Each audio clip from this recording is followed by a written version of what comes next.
J'ai quelques projets d'explo très lointaines en tête où un véhicule serait le bienvenu, parce que grimper et sauter c'est cool, mais quand t'explores les endroits les plus reculés de la planète, parfois les jambes ça suffit plus. Mais quel véhicule? La voiture, trop large et rapidement en bout de piste. La moto se dessine naturellement comme l'engin d'explo ultime. Et après tout, c'est aujourd'hui ce qu'il y a de plus proche du cheval. Mais alors, quelle moto? Il y en a plein, c'est la quête de cette vidéo, créer l'engin ultime. Et on verra à la fin si le choix a été bon ou si cette création diabolique ne mérite que la casse. Pour moi, l'engin ultime, c'est un trail, un moteur pour aller loin et des suspensions pour affronter les terrains les plus défoncés. Voici notre base de départ, et qu'on va bien modifier pour la rendre encore plus chambée. La KTM 1290 Super Adventure R. En quelques mots, un moteur de sportive incroyable, 160 chevaux et des suspensions de motocross. Ça n'a aucun sens. On a presque les mêmes sur nos 450 du projet Dakar. D'ailleurs, dès que j'ai fini de jouer du boulon, on va les mettre à rude épreuve à travers le Portugal. Clem sur la 450 et moi sur le gros bousin pour savoir si c'est vraiment l'engin ultime. Ça reste entre nous, mais c'est une super excuse pour lui faire goûter au voyage à moto. En fait, ça fait 10 ans que je le torture dans les trucs.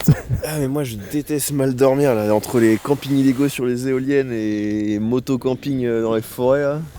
Cette préparation des enfers, elle aurait jamais pu exister sans le soutien des sponsors, dont un en particulier, GeoRide. C'est une application chambée, qui protège ta moto contre le vol, qui te permet de revoir tes balades et qui alerte les secours en cas d'accident, mais pas que, il y a tout un tas de trucs, on en reparle juste un peu après, parce que personnellement c'est un truc que j'utilise depuis plusieurs années et vraiment un truc que je vous conseille. Mais alors, cette prépa, qu'est-ce qu'on va lui faire? On commence par le poste de pilotage, et attention, craquage de slip total. Sans tous les partenaires qui ont joué le jeu, cette vidéo aurait juste jamais existé. Un commodo de navigation pour contrôler la carte, des leviers repliables et réglables, un petit rétro trail, top pour voir derrière soi une fois debout. En vrai c'est plus pour pouvoir dire j'ai un rétro, monsieur l'agent. Des vrais protège-mains avec une barre en métal, un vrai support GPS, une tablette de l'espace pour y voir clair sur les traces. D'ailleurs c'est marrant parce que cette vidéo aurait dû être prête depuis bien longtemps, c'était en fait mon projet de paternité, un truc que je voulais faire en simultané, genre quand le bambin dort, moi je bricole dans le garage, et en fait il dort pas. Du coup, d'où les cernes et le physique de Chips.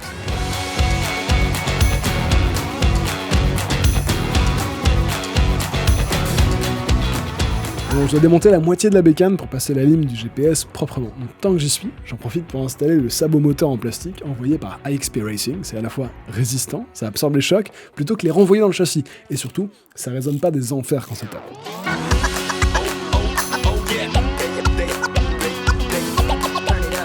Protection carbone sur le carter d'embrayage pour éviter les véhicules et les bottes. Excusez-moi. Repose-pied rallye pour une meilleure ergonomie en tout terrain, plus large, plus long et plus bas. Et alors là, c'est le petit kiff. Support de plaque court pour la rendre plus enduro-ish. Et là, le craquage du siècle. La Krapovic des enfers qu'on va évidemment laisser s'exprimer car d'origine, il chante pas de ouf. On achève cette prépa, évidemment par l'installation du GeoRide. 5 minutes, littéralement 2 fils à brancher sur la batterie. Et si vous avez la flemme ou pas possibilité de le brancher, il se charge en USB, ça va nous permettre de rester connecté avec la moto, récupérer les stats de roulage, angle d'inclinaison et compagnie. Je kiffe surtout le fait que t'aies pas besoin d'activer un truc pour revoir ta balade après, parce que moi c'est bidule, j'oublie tout le temps de les activer. Là t'as la bonne surprise de revoir tes stats sans avoir à y penser en amont. Sans parler de pouvoir dormir serein grâce au tracker GPS et à la sirène anti-vol. Après avoir mis autant de temps et autant d'efforts dessus, ce serait dommage de se la faire tirer. Ok, on est parti tester ça rapido. Waouh. Ah, c'est ouf la patate. Alors là, t'as peur d'ouvrir en grand mon gars. Elle vit cette bécane. Oh, j'ai zéro compromis. C'est KTM, ça, ready to race baby. Et là ça te transforme l'essence en émotion mon gars. Si tu veux un truc capable de te faire disparaître dans les buissons un quart de tour de poignée, ah t'es servi. D'ailleurs, j'ai 2 big up à passer. Moto Z nous a envoyé des pneus ultra agressifs. C'est vraiment une traction de bâtard. Et T-Max, c'est un réseau de magasins d'équipements moto et un site internet. Ils nous fournissent un équipement pilote depuis le début du projet, Dakar. Alors j'en profite pour les remercier. Le poids, et notamment sur l'avant avec le moteur, donne une machine très plantée. Alors attention, c'est pas une moto pour tout le monde, mais qu'est-ce que c'est bon! Le feeling est incroyable de chevaucher un truc aussi lourd et puissant qui avale le terrain de la sorte.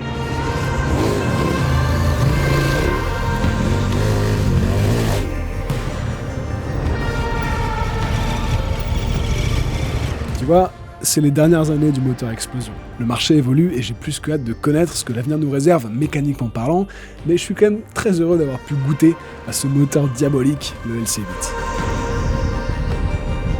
Ça déboîte!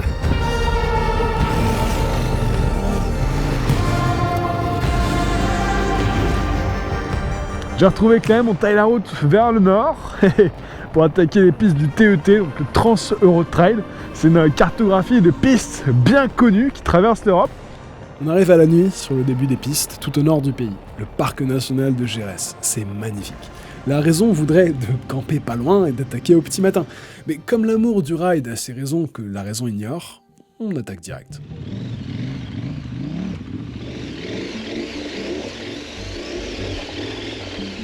Je dois vous avouer qu'il n'y a pas grand chose que j'aime plus que rouler de nuit, dans la nature, à la recherche d'un lieu de bivouac pour quelques heures. Cette lisière de forêt, elle fera bien l'affaire. Alors, on installe rapido les hamacs. Et le mec, je pense qu'on va ajouter au camping illégaux la sangle de bécane, parce que franchement, hop, tac. Bon, on va dormir, je vais vraiment avoir l'air de rien. Ce qui est cool, c'est qu'à la moindre secousse sur la moto, grâce au GeoRide, on sera prévenu. Si jamais il y a un écureuil malfaisant, ça peut être malfaisant, un écureuil. La petite stat intéressante, c'est que 90% des motos volées équipées d'un GeoRide sont retrouvées en moins de 24 heures grâce à l'assistance après vol. En cas de chute, GeoRide prévient en moins de 2 minutes les secours et au quotidien, tu peux aussi partager ta position en temps réel à tes proches pour les rassurer. Bon, et combien ça coûte la tranquillité? GeoRide est dispo à partir de 9,99 par mois, tout inclus. C'est sans engagement et compatible avec tous les deux roues. Je vais totalement dormir, je vous mets notre lien d'affiliation en description, pensez à l'utiliser. Si vous inscrivez, ça nous soutient directement. D'ici là, à demain.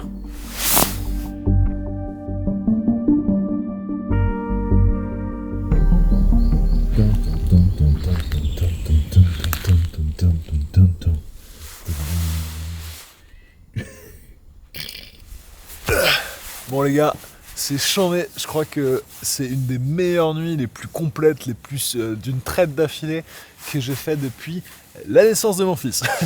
Ah, moi j'ai mal dormi en vrai. T'as mal dormi? Ah ouais, je suis claqué mec. Oh non. Oh non. Heureusement que j'ai la moto facile pour les pistes. Déjà qu'il disait ça pour me faire plaisir. En fait, ça fait 10 ans que je le torture dans les trucs. Ah mais moi je déteste mal dormir là, entre les campings illégaux sur les éoliennes et moto-camping dans les forêts là. Laissez-moi faire des, je sais pas, jeux vidéo, j'en sais rien. Abonnez-vous pour la douleur de cet homme. En fait, il y a plein de raisons de s'abonner, tu vois. Il y a mal, tu t'abonnes. On fait le café, tu t'abonnes. Chauffe bien cette affaire, hein. Et ben c'est parti, petit café. Et ben c'est un espresso mon copain. Petit bagage, petite cafetière. C'est le mec qui se désole d'avoir une moto tout propre et toute sale d'un coup alors que c'est lui-même qui l'a foutu dans la boute. C'est vraiment stupide comme idée. Le café ayant tendance à amener une autre problématique, on s'éternise pas, afin de ne pas avoir à creuser des toilettes sèches. J'adapte ma pression des pneus. Ah, un 9, ouais c'est bon. Et les pistes de fil. Years have passed and we're still locked in time. I don't take for granted the years that go by. Started with a gaze, here we remain. Ah, ça tentait là. J'étais en train de me demander si c'était vraiment le chemin officiel et du coup c'est sympa. Ouais, c'est le chemin officiel. Perfectly bound like Il faut avouer que cette partie est vraiment belle, et les pistes sont plutôt agréables. Il y a du caillou, ça peut être technique, mais ça reste globalement dans le domaine de compétences de la moto, donc on peut mettre du rythme. my heart is aching, but somehow in all the right places. En fait, il y a tellement de puissance sur la roue arrière que j'accélère, je me téléporte dans le décor et je te plâtre la gueule de tout ce qu'il y a par terre quoi. T'as ouvert une brèche, je suis passé dedans, c'était grave stylé. Celle d'après, t'as bifurqué à droite et je me suis pris toute la flaque dans la gueule. Espèce de bâtard. Salaud. Déterre le polo. Oh, aïe aïe aïe. Il s'engage avec son truc. Ça me termine. Yes, aïe.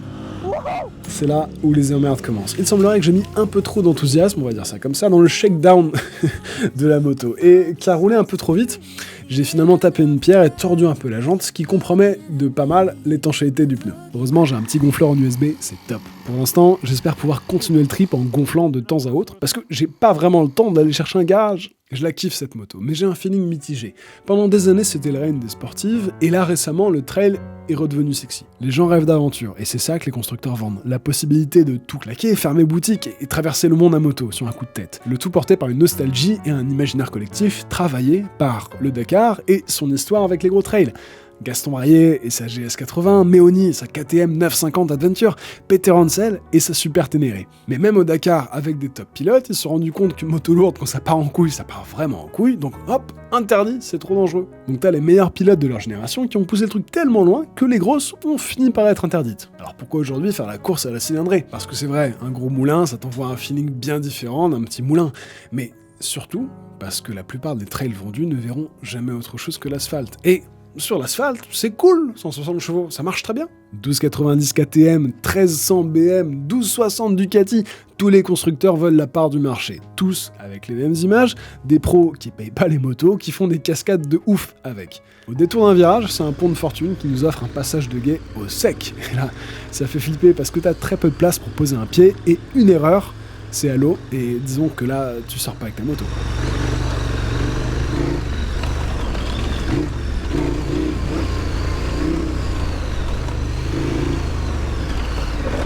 Il commence à faire vraiment très chaud et on se maudit de pas s'être arrêté à la dernière rivière pour piquer une tête. Mais pas très loin, on trouve notre bonheur, une belle plage californienne. Il paraît que c'est une plage californienne. C'est Clément, il m'apprend des trucs de ouf. Genre une plage qui descend en pente douce, on appelle ça une plage californienne. Alors qu'une plage portugaise, c'est une plage... Je rigole, pardon. Putain, j'avoue mec, c'est une vraie plage californienne. Mais tu vois. Ah. Tu regardes pas. Je vais voir un peu plus drôle. Même en vrai, c'est tout petit, y a pas qu'au drone. Hein. Et n'empêche, elle est pas chaude hein.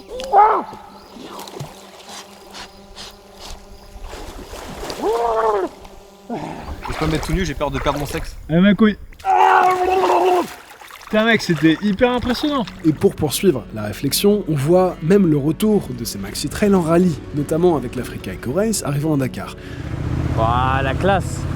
Et en fait j'ai compris, on nous vend juste du rêve. Un rêve d'aventure que la moto peut amener, mais en vérité, la plupart des gens auront énormément de mal à amener une moto à 20 000 balles en tout terrain, ne serait-ce que par le poids et le niveau technique que ça impose. En fait non, ils auront juste du mal à se faire plaisir sans péter des trucs qui coûtent une blinde. Et pour autant, les chiffres de vente des trails ont explosé ces dernières années.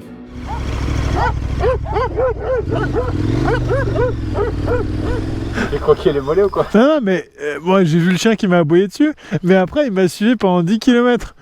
C'est toi qui faisais wouf wouf. C'est toi. C'est le phare. J'étais en mode putain, il est à la trousse. C'était toi qui faisais wouf wouf. À la fin, ouais. Mais sur toute la prairie où j'ai fait le demi-tour, là, il les a suivis, cet enfoiré. Et il y en a sûrement parmi vous qui s'intéressent à la bécane et que l'aventure au sens large fait rêver. Et je vous dois ce conseil. Autant j'ai craqué mon slip, j'avais des partenaires, et c'est cool, c'était un rêve de gosse que préparer ce monstre, mais la vérité, c'est que la bonne bécane pour explorer le monde, c'est déjà celle que t'as. Et si t'en as pas, c'est celle qui est dans ton budget. Et plus c'est simple comme machine, mieux c'est. L'électronique des motos récentes est aussi un facteur d'emmerde. Et puis, le coût élevé des machines, ainsi que le poids, on l'a vu, est un vrai obstacle au fun. Un truc léger, que t'auras pas de scrupules à balancer par terre, que tu pourras manier avec aisance, il est là, le fun. Ah non, j'ai calé. On reprend la trace, de belles portions de route à virage s'enchaînent, mais j'y peux rien. J'ai trop envie de mettre les roues dans la terre.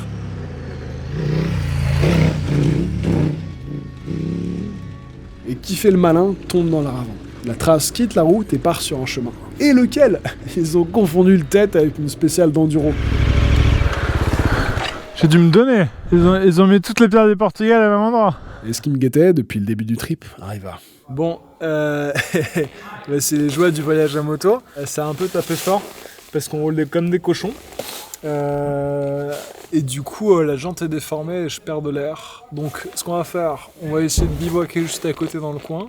Et demain, aller trouver le premier garage qui veut bien nous mettre un coup de maillet sur la roue pour que ça arrête de fuir. Et puis, on reprend la trace. Voilà. Là, c'est vraiment la mission. Le pneu est presque déchaussé et mon guidon balade avec force de gauche à droite. On arrive dans combien de temps? 10. Oh merde. Oh fuck.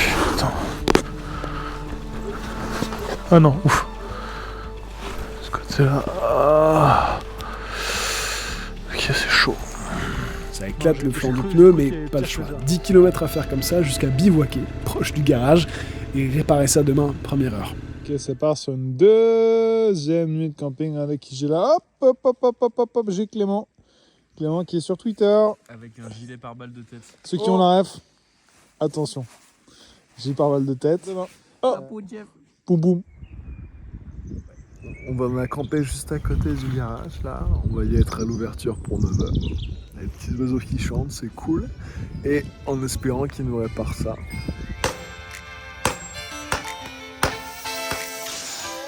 Je remercie chaleureusement Motoage qui m'ont clairement sauvé la fin du voyage. Heureusement, car cette portion est vraiment canon, on se tire même la bourre gentiment avec Clem, et gentiment, car la 1290 inspire un peu plus la sagesse, si on peut faire ça, et ne peut évidemment pas rivaliser avec la fougue sans conséquence de la 450 de Clem.